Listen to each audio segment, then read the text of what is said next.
If you want your subwoofer to sound its best without damaging your gear, it should be matched up correctly to your amplifier.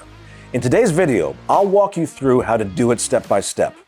Matching your subwoofer and amplifier is all about getting clean, powerful bass without distortion, overheating, or equipment damage. The wrong pairing can lead to weak bass, blown subs, or even fried amps. There are three main things to look at when buying an amp for your sub. 1. The power rating, and RMS power in particular.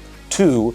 Impedance or ohms. And 3. Your system configuration, such as whether you're using single or multiple subs. First up, let's look at RMS power. RMS is the continuous power your subwoofer can handle, and this should match up to the RMS power your amp delivers. For example, if your subwoofer is rated for 500 watts RMS, look for an amp that delivers around 500 watts RMS at your sub's impedance.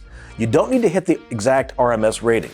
Being slightly below is typically safe. As a general rule, your amplifier can deliver about 75% to 100% of the subwoofer's RMS rating without any issues. For example, if your subwoofer is rated at 500 watts RMS, an amp delivering 375 to 500 watts RMS is a solid match. For the best sound, avoid going too far underpowered. And of course, overpowering can blow the sub. Second, you want to match the impedance.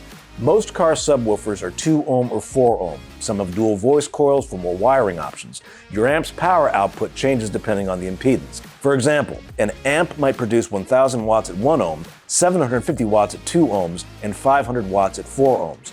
Look at your sub's wiring options, especially if it's dual coil, and match the subwoofer's power requirement to the amp's rated output for safe, optimal performance. Lastly, let's talk about your system configuration. Running one sub? Easy. Running two subs?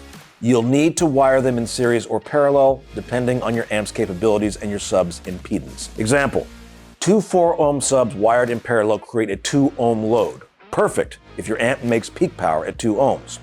Know your amp's minimum impedance, never run it lower than rated. Here's a quick example using Power Acoustik's Micro 1 3000D amplifier in a dual 2 ohm subwoofer. Wire the sub's voice coils in parallel for a 1 ohm load. The Micro 1 3000D delivers 750 watts RMS at 1 ohm, a perfect match for a subwoofer rated at 750 watts RMS.